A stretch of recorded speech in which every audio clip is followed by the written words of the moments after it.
Da da da da da da. Da da da da da da. Da da da da da da. Da da da. Do do do do do do. Do do do do do do. Do do do do do do. Do do do. May we listen for that sweet spot with all our heart. All right. Peace, everybody. Welcome to Our New Voice 47 Trybe edition. Thank you to the host, the universe. This is your co-host with the co-most, Natalia and Prime. We here with a great friend and sister, Natalia, the bipolar bear herself. That's what they call me. Welcome to the space. Peace. Thank you very much. So I have had the privilege of meeting Natalia, I guess you could say, quote unquote, randomly. I'm not under the assumption that anything happens randomly. We met. There's a synchronicity for sure. It was very synchronous for sure. Yeah.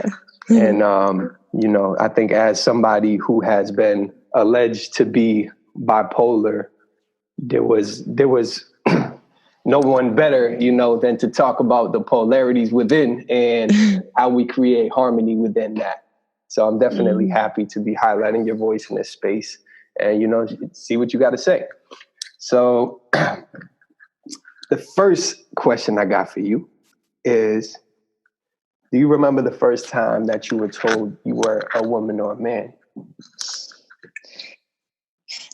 Yeah. So this question, when you sent it to me, already stumped me because when I was little, I was super confused about it.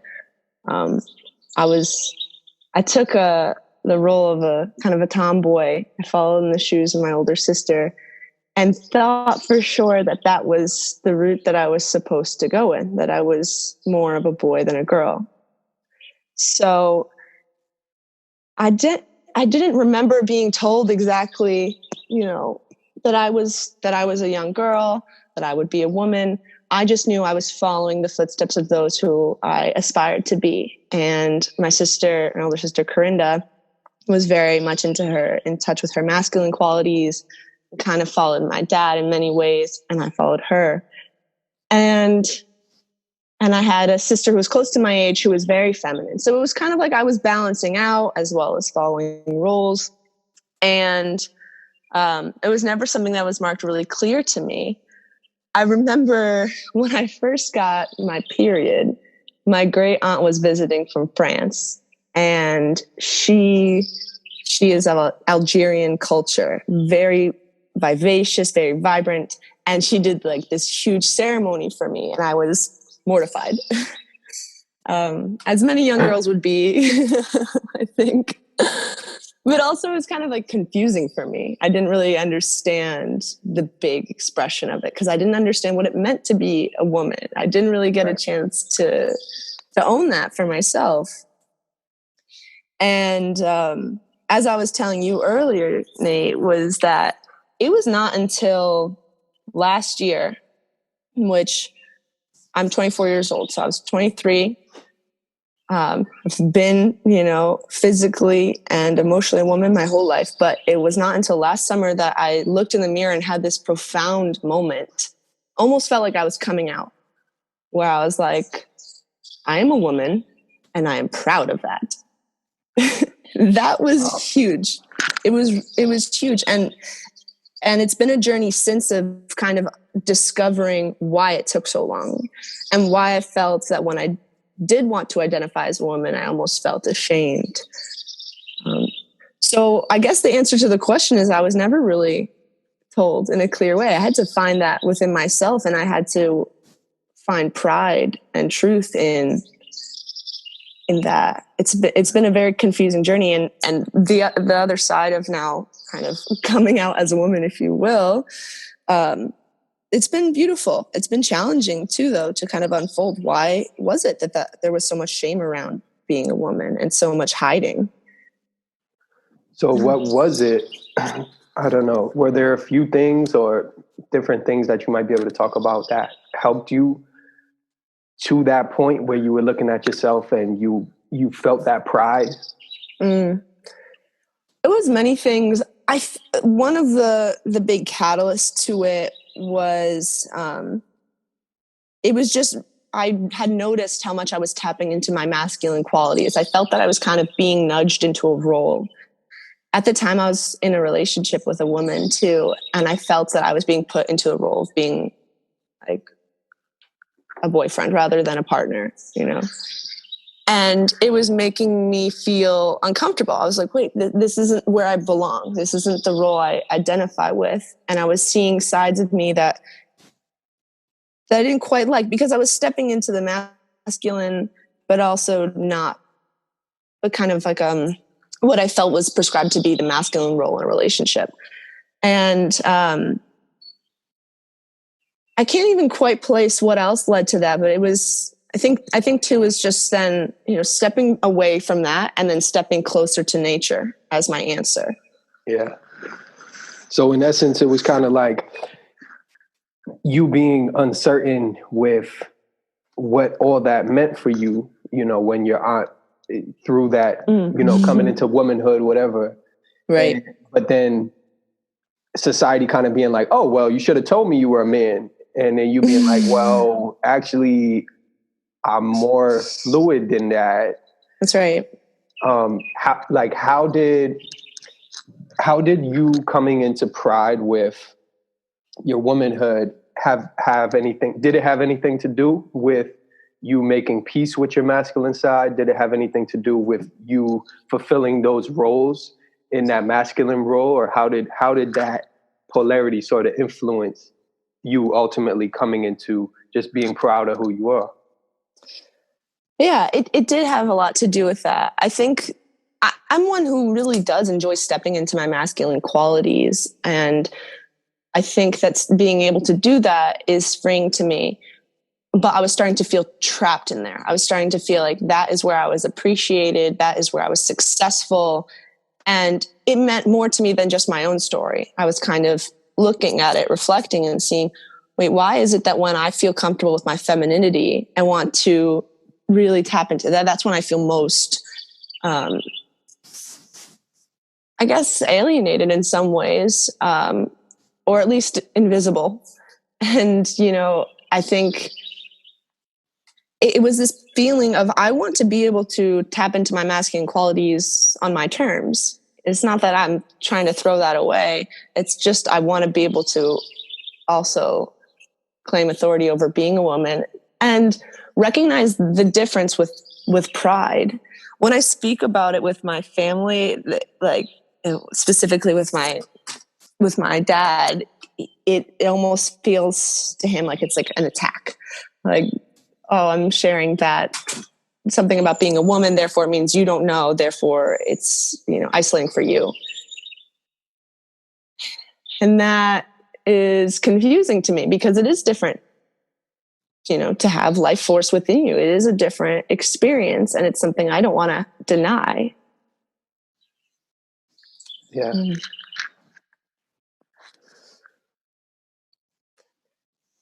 It's been a confusing road. You know, I remember as young as, I think I must have been 5 years old.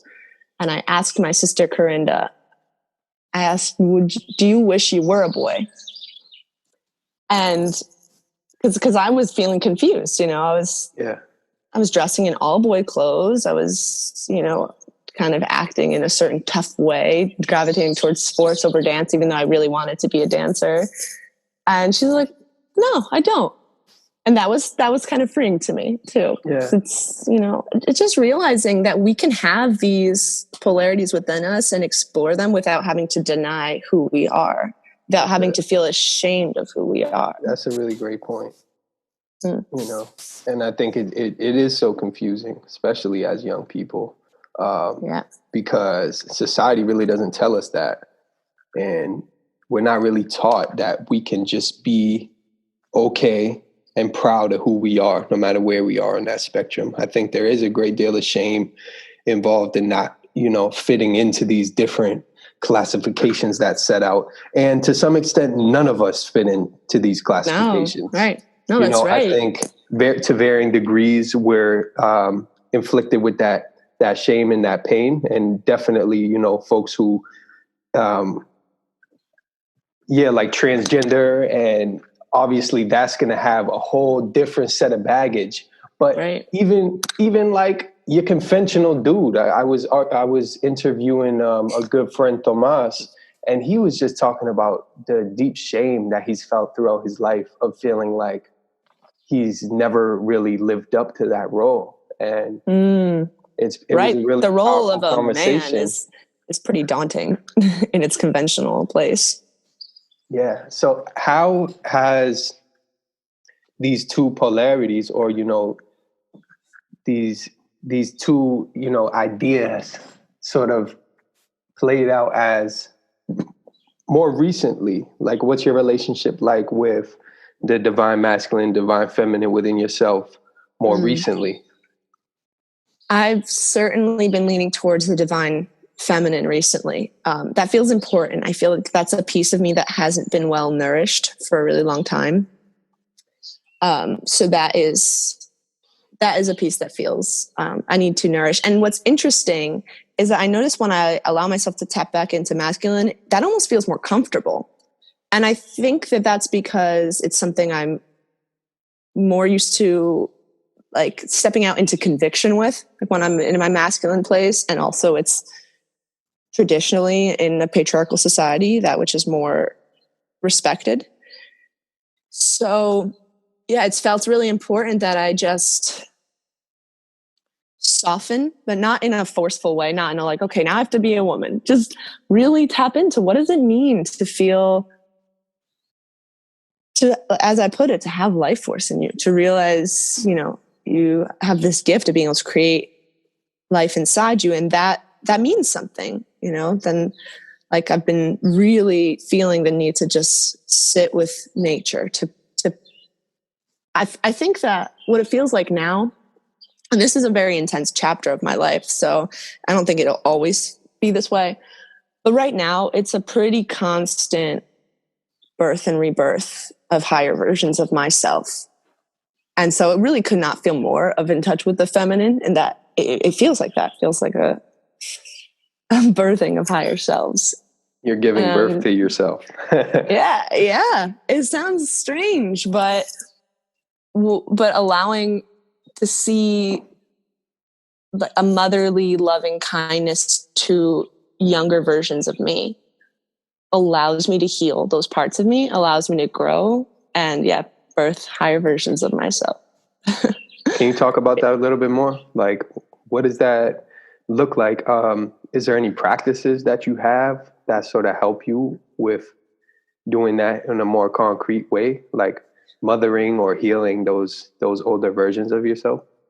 I do, yeah. Some of the more tangible is going back into my own past, reading past journals, reading past letters to me, from me, looking at past photos, and entering into like appreciation of that version of Natalia and seeing her as a child to me, kind of holding her close, honoring her, keeping her as a part of me, and then moving forward.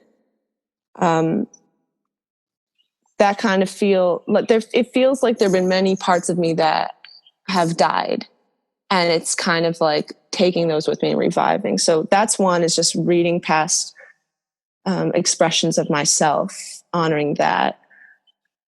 I also have been practicing ego death, which basically what that means is like shedding different parts, different things that you feel like you need, material and otherwise, and being willing to leave that behind.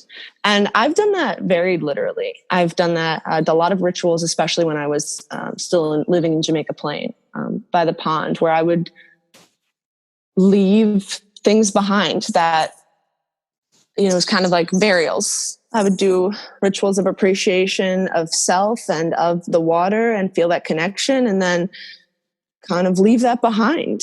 It's been very intense because it does feel like mourning, going through different ego death. So there's a literal grieving process that you sort of go through when you're saying goodbye to these old versions? Yes. Yeah. Yeah. And what's really intense about it too is that it feels so very real, and it's so powerful that sometimes I'm worried that did someone I love just die in the same moment, which is it's an intense feeling to go through, and makes it hard to then try to reach out to people out of that fear. And then wondering, like, should I stop this intensity of ritual, of kind of, pulling out all of the different versions of me and bringing them to the forefront, giving them honor, taking or having them behind. When do you stop? But I'm kind of in this far now. It's now feeling more natural. It's not as much like a intentional ritual. It's just, I feel like it's like snake skin shedding. Well, someone you love did just die, because you definitely love yourself, your old self. Right. Well, that's right. A constant struggle of loving self. You did. Yeah. And quite literally, like, rituals, it's magic, man. Yeah, no, it is. Absolutely is. Absolutely is. Yeah. It's been powerful, and it has softened me a lot and made me more in touch with my feminine side. If only because of the loving exhaustion that comes with, and I should state that I've never actually physically given birth, so I can't presume to know what that is like. But there's like this loving exhaustion to releasing, to letting go a part of you. And it's intense pain, but it's also of there's this feeling of newness. So I can't help but feel more connected to nature, to other people through this journey. And what about altars? Do you ever honor and or send off these different aspects of yourself using altars? Yes, I have done that. Recently I've been doing it pretty rapidly, so they change a lot. And sometimes I use even actual pictures of myself or my family when we were younger, as well as old cards, and then, different scents that represent parts of me. And I have altars based on different elements of me, and also have been kind of thinking, like, trying to name and compartmentalize the parts of me. So I have an altar for, Natalia Katz, which is the more in touch with masculine, more respected, more likely to be an academic. There's that. And then there's Natalia Sandrine, which is very in touch with my family from France and North Africa. And it's much lighter. And so I do. And right now it's been challenging because there is so much constant movement that it's not as much like an altar space for sitting and meditating, reflecting. They're shifting a lot. But it does feel magical, and it feels powerful. I tell you, like, right now it feels like the metaphysical work and the physical are coming really close to alignment. Oh yeah. Yeah, I'm sure you're feeling that too. Just a word to the wicked, y'all. Be careful with alter egos. As somebody who has multiple alter egos, shout out to the Wu-Tang Clan. The RZA, the Wu-Tang Manual taught me an important lesson around alter egos. And Old Dirty Bastard, rest in peace. RZA's analysis was that ODB was not able to escape from his alter ego. And in the end, that's what led him to his demise. So definitely proceed with caution of indulging in your alter egos. That is absolutely true. I have one alter ego that my family is afraid of, and they keep asking me to just put her away. Like, no, I need her. I got more than a couple Yeah. that homies is afraid of. I'm like, I can't guarantee they'll go away forever, but Right. Sometimes you just put them in their pocket. So if you're willing, can you talk a little bit about your path of being allegedly bipolar and what that balance in polarities has brought you into realization or into more clarity with the two versions of yourself? Because for me, real quick, I just like as an outsider looking in, I sort of see it as the same struggle between masculine and feminine. And in terms of one being more acceptable by society, like the more grounded, like, physical, get it done. And then the other side, the more spirit, like flowy, intuitive. I see that as the same struggle hand in hand. So if you could just talk a little bit about finding that harmony within yourself. Right. Well, I kind of see almost like that's a compass. So there's the masculine and feminine polarity, and then on the other, the north and south is what is called in bipolar disorder as manic and depressed. And so what's complicated is kind of balancing all of these sides. But with my journey in being diagnosed as having bipolar disorder, it's been one that's been really complicated, and at times has kind of swallowed me up. It's kind of defined me. But where I stand now is I see it as a descriptor, as something that helps other people understand the way I operate, but I don't identify with it. And as you said at the beginning, I call myself a bipolar bear. Because how I look at it is it's not that I'm one or the other, manic or depressed, and that either is bad. It's just that I am able and willing to traverse the course to really heightened awareness, to a place that makes me move very fast, talk very fast, feel super impassioned in a way that's kind of unattainable to a lot of earthlings, if you will. It's just because I feel like I move higher up. I move closer to the sun. I mean, it feels like that heat.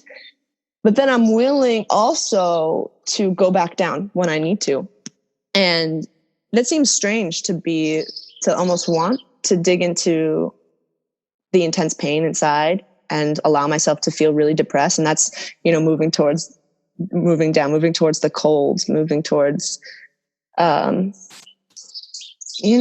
feeling weaker, feeling more vulnerable, potentially, feeling like life and death.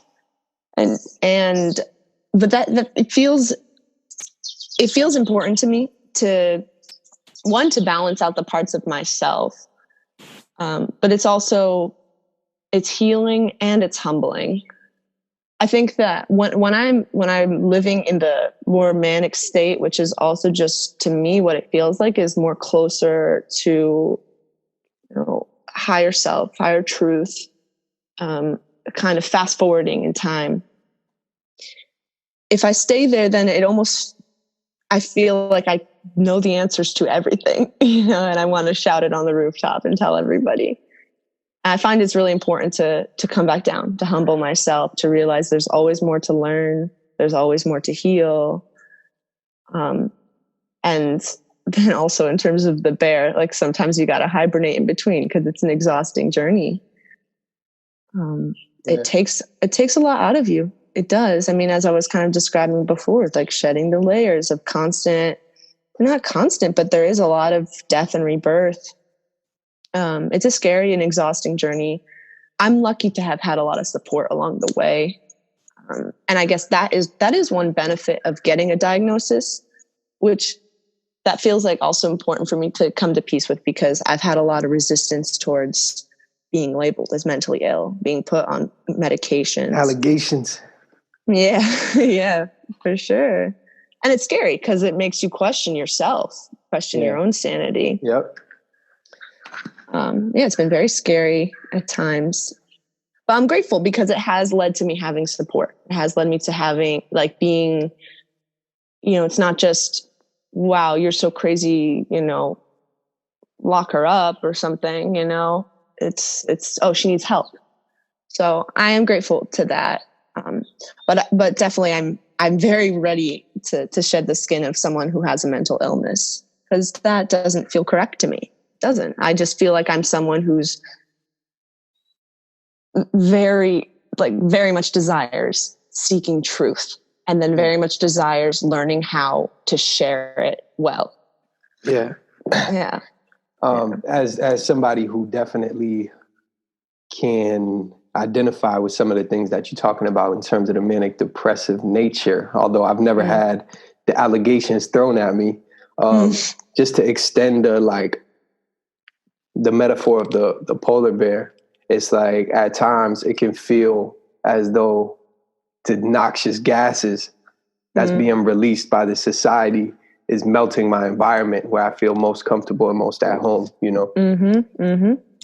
So in terms of, finding balance with all aspects of yourself, because ultimately we're talking about it in different categories, but ultimately I think the goal of this project, I think the goal of life and the goal of community building is attempting to find that middle ground where we're in harmony with ourselves and we're in harmony with the world. Right. How have you... No, go ahead. Oh, I was just going to say that, as much as I keep traversing these other paths, I'm so ready and wanting to live there, to share a middle ground with many beautiful beings I love. Because the thing is, it could seem like I don't want to. I'm someone who's had to be alone a lot, isolate a lot to be able to do this journey. But the whole point of it is for love. Yes. That's a really important piece to add. The whole point is love. Who would put themselves through that if it weren't for a desire for something deeper? And that's really what I want. I want us to come together in truth and love and just appreciate each other for how we are, and not feel the need to, have to traverse these journeys on our own, or feel fearful of how we're going to be labeled, or feel isolated, all that. It's all for just, a part of my journey feels almost like metaphoric. I feel I try to metaphorically walk the path of a lot of different people who are in different skins to show it's all the same. We're all one. We're all one. Can we just please come together for a gigantic group hug, please? At this point. So yeah, I think that's important. At this point, after all this, when is that happening? Yeah, one of my sisters says to me, we got this thing where we'll be like, when we start getting wrapped up in our egos or our emotions, she'd be like, yo, bro, can we just cut through all this bullshit and be free? That pretty much sums it up. Yeah, I can picture that. I can picture that as she says it. It's like stepping your leg and one arm through this force field and just popping out on the other side, and all your beautiful friends and family are there. So what is holding you back from reaching there? And not in the cliche, oh, it's me holding me back. No, right. But what's that? What do you envision that path looking like? Obviously it's time, because I think we both share the understanding that time, it's going to happen either way. We're dedicated. Exactly. People. It's there. Yeah. How can we prepare others to sort of embark on this path and journey as well? Right. Well, I guess those are two, there are two questions in that. The one of what's holding me back from just bursting through that force field is, at this point, I feel super connected with nature, with the signs around me, that it feels specific. And there's always that part of me. There's the kookier part of me that just is more adventurous. All right, I'm just going to figure out how, and I'm going to go back to Boston or go wherever and be around people I love. But I feel it's important that I stay patient. It's we've come this far. There are very clear signs moving me in different directions. I'm here now. It feels like it's for a reason. So that's really the piece that's quote unquote holding me back. I feel like it would almost be selfish for me at this point to just try to burst through the scene. But then in terms of, helping others towards the path, yeah, that is something that I want to figure out and be able to do well. And that's something you and I were talking about earlier, which is that there's just a fear of relatability, as well as fear of maybe sounding like I know more than I do. And yet at the same time, I'm someone who hopes for other women, you know, specifically just because women's voices have been quieted for a really long time.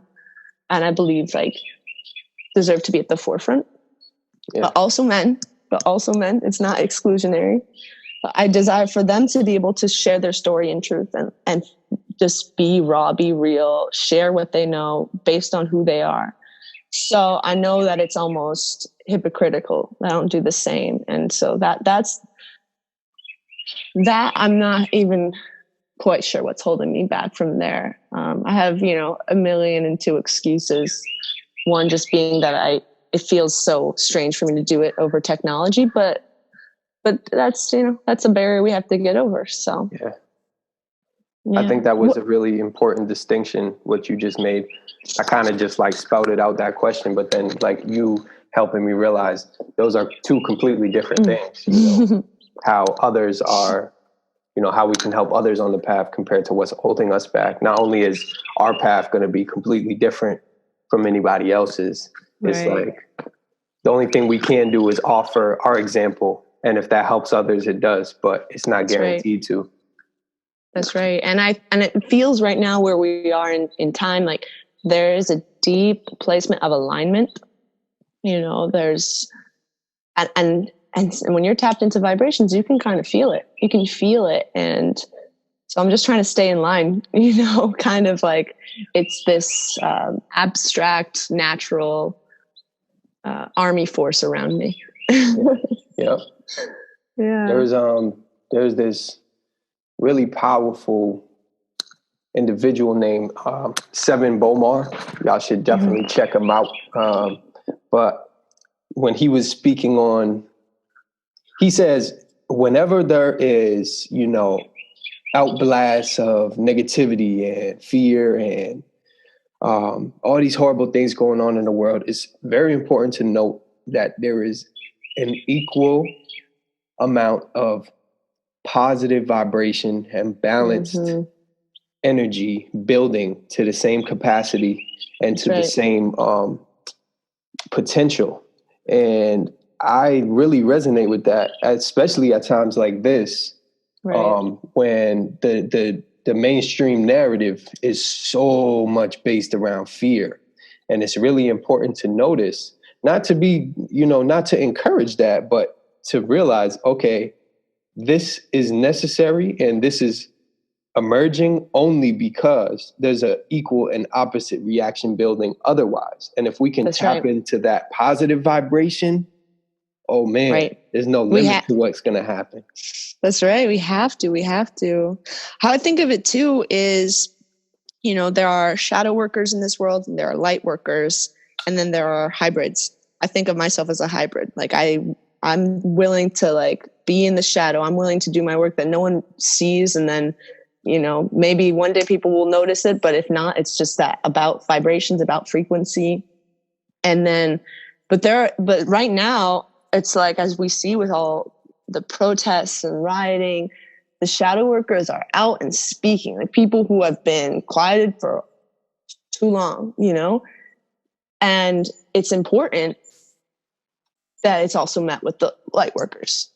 And we have to like know where to step into it at different times, especially if you're a hybrid, you know. I mean, it might be a silly metaphor to make. It might sound too light for such a intense and heavy and horrible situation. No.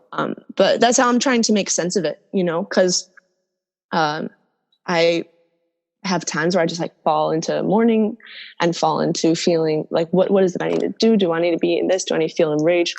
But just there, I have a call right now. Step into your light, stay hopeful, stay positive, stay soft, stay connected. You know, stay like today I'm going to be spending some time with children. That feels like my call to be in that role of, you know, honoring what's true and yet staying peaceful and calm about it all. And I think I could just at least hope that it will all come together as needed and we'll build together. I think that's super key, what you're talking about in terms of the individual place that we all hold and the different roles that we play, because we're not all going to play the same role. And I remember learning a lesson from, there's a man in Harlem who sells books, and he lives under his table. He sleeps under his table every night. And I remember being young and having a conversation with him and just being like, damn, man, but like, you got the ideas that could save the world. Like, he got all types of revolutionary books, you know, revolutionary theory, and like just being like, damn, bro, like you got it, man. Like, and he's just like, yes, my brother, like, yeah, you know, I do, but you got to acknowledge I'm exactly where I'm supposed to be, doing exactly what I'm supposed to be doing. And we all are just a piece of the puzzle, you know. That's we are just a piece of the puzzle. That's right. And, you know, we have times that we can step into different roles that might seem like outside of ourselves, as we were talking about, kind of alter egos and so forth. But it is important to really tap into yourself, feel and find your place and know your place. You know, I look forward to a time when I feel I can like let out a lot of the rage I have about the way the world is and speak it in truth. And honestly, also just want to like dance in that way and sing and like feel the intensities. I also know though, there are times like you got to hold it back and know its place, and it can be a challenge, but I'm, you know, at least I can speak for myself. I'm just trying to find balance and move forward in grace, you know, so that it can be well received. Know yourself. That's a great piece of advice right there. That's the most important, if anything. You know yourself and then find love for yourself for every part. Yeah. And I think it's beautiful what you said about your experience with that man, and even the fact that he impacted you, and then who you've impacted, and then who they impacted. It's this beautiful domino effect of inspiration. Yeah.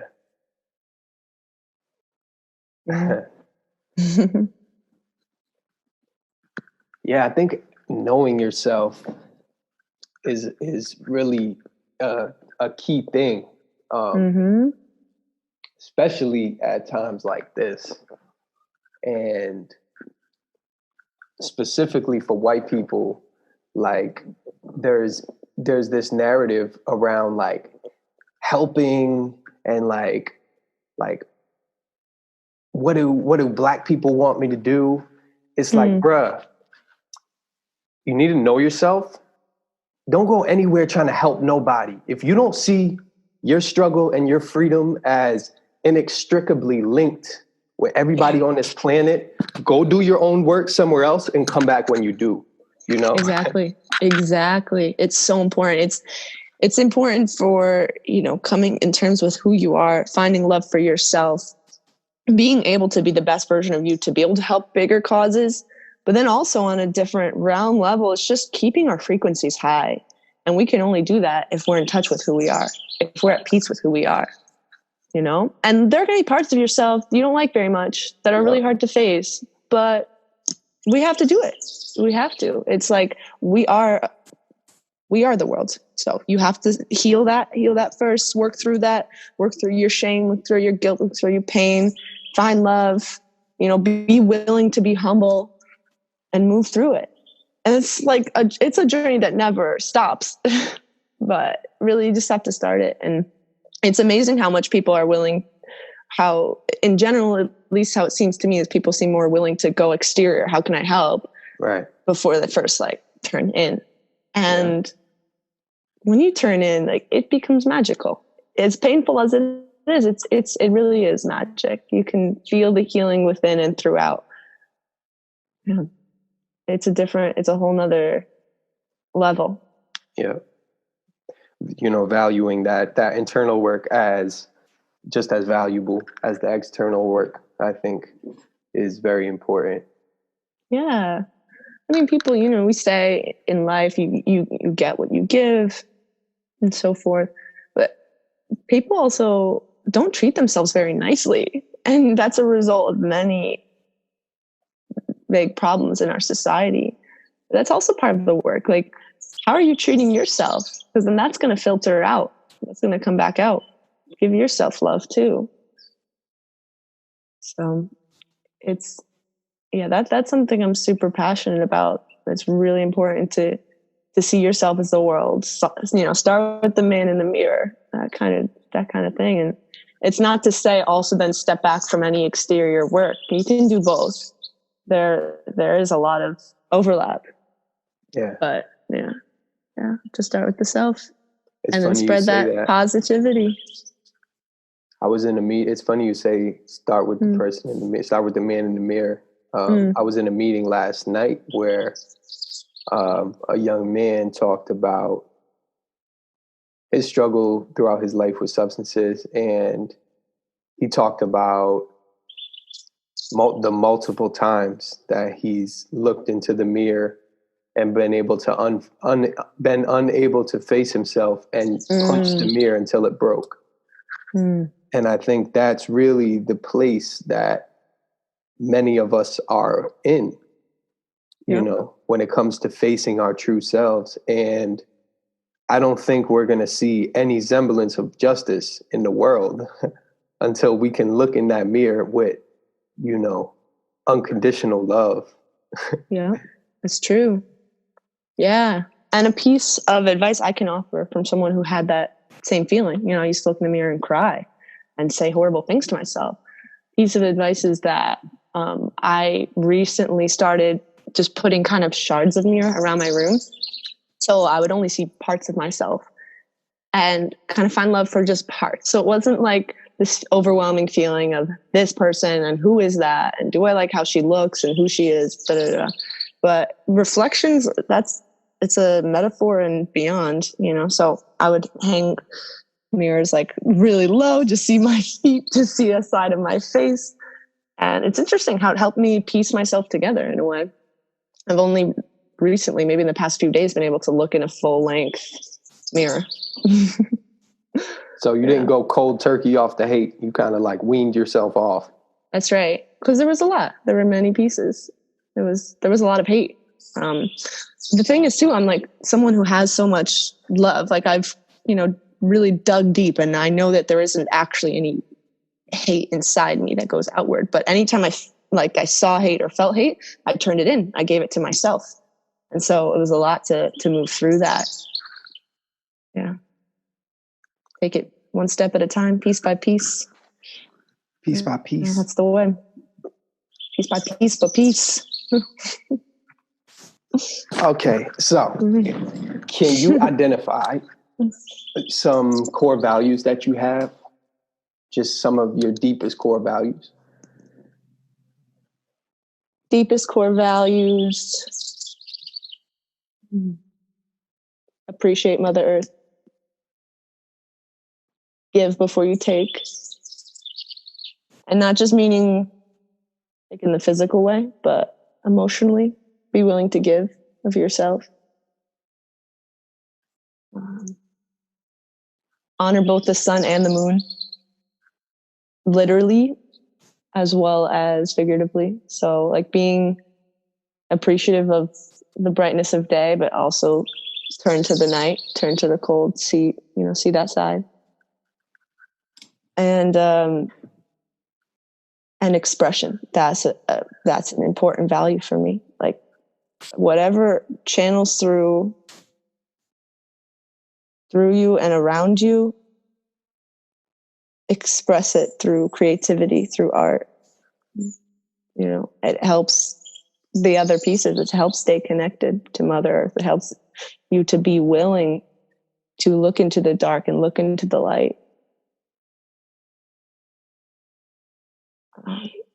Dropping gems, y'all. Yeah. I think those are some of the important ones for me. I could keep going, but I'll leave it there. And then going off that, you say honor Mother Earth is the first one. Yeah. Like, that silence after that was pretty heavy. I'm like, okay. What is your relationship with nature like at this point? Yeah, the reason I gave it silence is it's deserved. We have, as the human race, have not been kind to our to our mama, to our earth that's given us life. And we've been naughty children. Yeah, more than that. Whew. I mean, my relationship is just of gratitude, of connection, of trying to even to worship. It pains me to see how much we've taken from the earth and feel like that's to then gain, for whether it's financially or, I mean, usually that's the main thing. It's like when we take the most, and I'm speaking we, meaning humans. So yeah, it's vital to me to feel connected and to realize that that's where you start, because when you start to see the earth as your mother, as your life source, it's as if the world is your home. You know, my dream is of a world where it's, you know, food, you know, forests everywhere, and the whole, you know, earth is replenished to a place where we have water sources, clean water for everybody. And right now we do have to think of different solutions and use technology, but eventually, I hope soon, really, we just have to turn to the natural bodies of water, turn to the earth. And where I stand now in terms of my connection is I try to stay really closely connected. So if I feel the need to feel grounded, I'll literally bury my feet in mud. Or if I'm feeling sad and need comfort, I'll, like, this sounds silly, but I'll like nuzzle my head into like the leaves of a tree. And I feel like I'm comforted. Yeah. It's just truly amazing how much we can forget that, you know, things like trees are alive. They are living. They are also life. They are also us. Yeah. And, you know, it's also amazing how sometimes I could start speaking of it and be written off as a hippie, whatever that means, you know, being written off as just too head in the clouds. But it's the truth. It's the truth. How amazing is it that it's just mind blowing how far away from the earth we've come. And the reason that's number one, and I take this long pause, is because that's where things went wrong with the world. We forgot our connection to source. Yeah. We forgot how connected we are to life around us. You know? And now we're in a place where we almost have to focus more on death. So when you talk about, you know, when you talk about these concepts that are so dear to your heart, and you talk about expressing them and just being written off as a hippie, like, can you dive into that a little bit deeper? Like, what is your reaction? What is your conclusion that you draw from that? Like, does it make you want to share more to try to shift people? Does it make you want to share less and just be around people who are more similar to you? You know, how does that process sort of reinforce who you are, change who you are?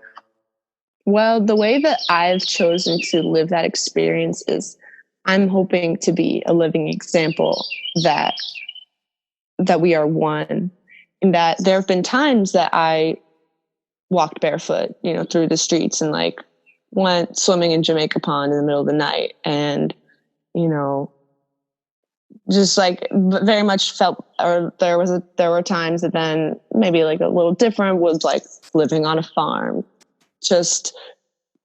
but then also trying to like take those parts of me that are considered more like bohemian and makes my family afraid that I'll be homeless. And how I feel of it is like, I would be fine because the world is my home, you know, and I do believe that. But of course, it's still coming from a place of privilege where I do have people who are willing to be there for me. But my piece is that I could be seen as a totally different person and then be able to like come together and also have like a traditionally respectable appearance and carry myself in that way to show these are all the same people. You know, it's not wrong or dirty or less than to connect to earth, to be willing to, you know, whether it be stay outside or Yeah, I think that's my main way. Eventually it does really make me want to be among people more like me, at least for a chapter of my life, you know, to live in a commune, to be able to be barefoot all the time and, you know, just have food from the land. And I think that where I am now, the reason that it feels important to try to piece it together and be a living example of that, you can, all those versions of a person can live within one. That feels important, if only to tell multiple stories. Because of course, like when I'm in that mode, then I have certain thoughts about me and assumptions about me. And then when I'm, you know, able to kind of look put together and have a dress on and, you know, whatever, it's people have such different assumptions about you. And it's really mind blowing to me, but I'm trying to prove to myself and whether it's to others or not eventually, but at least to myself, that I am capable and lovable in all those roles, and they're still all me. Which costume did you wear today? Today I was feeling sunny, so it's like a mix, you know. I'm wearing a really nice yellow dress, but also my hair and funky braids and big earrings. So I'm starting to just, the personas are merging. Yeah. Yeah. Does it ever like frustrate you when some of these concepts that are really close to your heart are sort of written off as hippie or as some sort of thing that just allows the idea to be dismissed or to be diluted? Absolutely. It's super frustrating, especially because I mostly have that struggle with family. And I think that's because for me, like in my day-to-day life, when I am more independent, you know, there's gravitation towards other people. Like you gravitate towards each other. So in my family, where I get really frustrated is how in many ways I can be written off, but then I can see almost how a character like me, who's just more exterior to family, could be respectable. Like it's impressive if someone is willing to go on an excursion or be closer to the earth or, you know, do self work and so forth. But how it's almost like people don't see the hypocrisy of then when it's right before their eyes, there's so much judgment. Not to mean like my family is, you know, anything, I'm not trying to say anything bad. It's just, it's true. This is something I've noticed over time, that there's judgment when it's up close, when you are the grungy hippie, versus when there's space and someone, like, you hear the story of someone who's willing to get down and dirty, if you will. So yeah, it's really frustrating. But I'm just trying to stay like focused, keep the vision clear of the world I want to see, and know that like right now it's not about getting credit. It's not about being seen as worthwhile, as much as there are times that, of course, my ego speaks up and wants that. But it's just not the time now.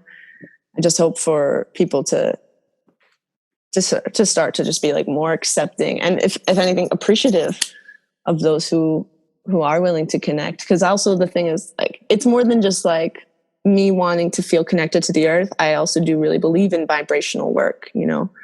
Like if we, you know, tap into feeling connected to the earth, and there's love that can be spread and shared. Yeah.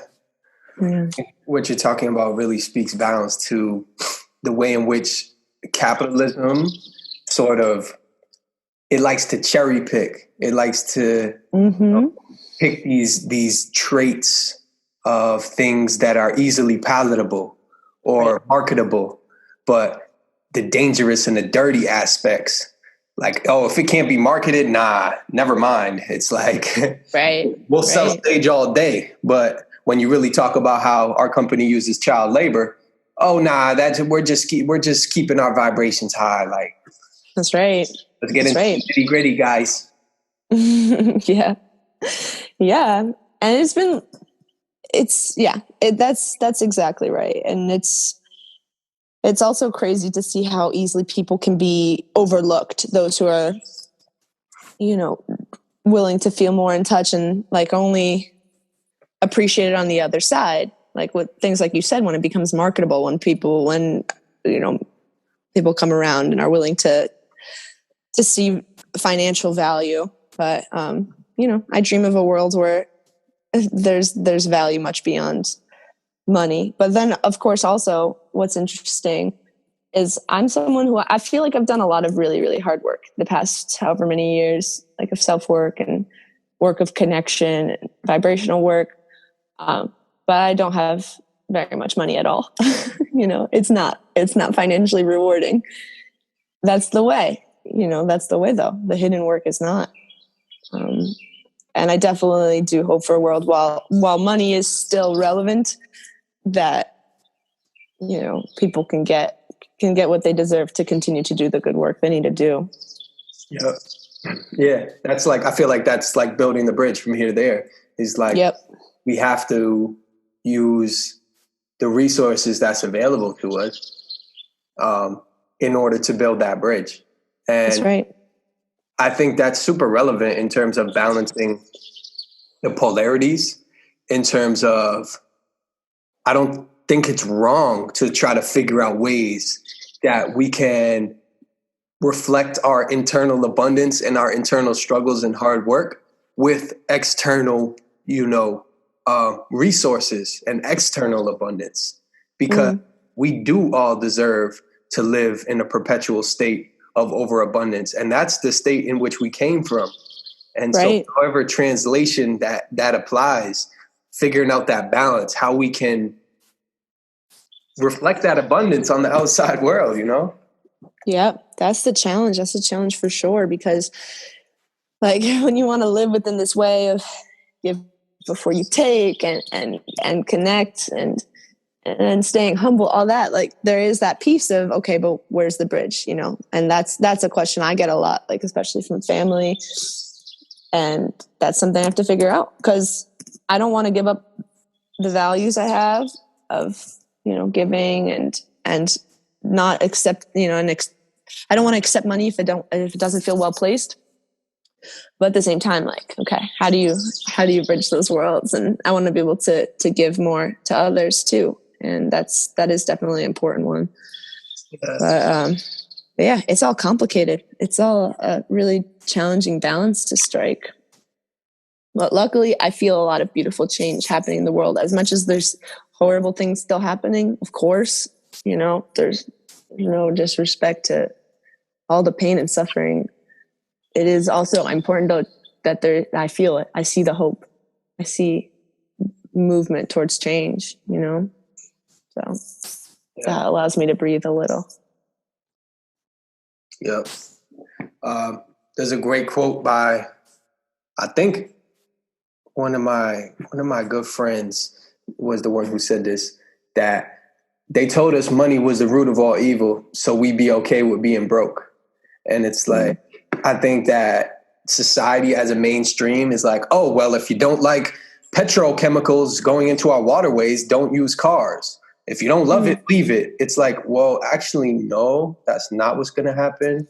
I know the people who built this country, so actually we're just going to change it into a better place. Right. So, but yeah, just in terms of like figuring out ways, I think there's an element of like code talking or hacking the matrix that us as like light workers or hybrid workers, however you want to call it, got to, figure out how to do to really reflect this abundance and use that to the best of our ability to build these bridges. That's absolutely right. Yeah. And there is a lot of code to it. And I think that we can kind of get ahead of it all. Definitely we'll be better together, and I think that is also this challenging piece in that right now in this time of like of the quarantine, and also other people just like wanting to do self-work, there's a lot of isolation. So figuring out ways to come together, whether it's virtually, metaphysically, or literally in person, just coming together and working together to make these shifts happen, bridge that gap, Yep.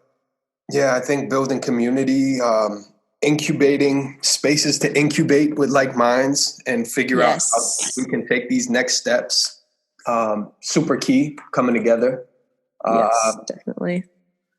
How can people find you if they listen to this and they really resonate with what you're saying? How can people find you? Oh, I have an Instagram. It's Natalia. I believe it's Natalia _. Let me see. _ Sandrine Katz. So that's NATALIA _ SANDRINE KATZ. All right. Probably the good way to find me. My website is still in the works. So. Yeah, we'll drop that in the description as well. Ooh. Yo, any other gems you want to drop on them? See yourself in the other. I am you. You are me. Boom. That's it. Natalia, thank you so much for joining us. You know, shout Thank out to you. all the energies for being with us on these healing journeys. Thank you for your work. I see you. You know, I love you. I love what you're doing. Peace and love, family. Thank you. I love you. Peace. Da da da da da da. Da da da da da da. Da da da da da da. Da da da. Do do do do do do. Do do do do do do. Do do do do do do. Do do do. May we listen for that sweet spot with all our heart.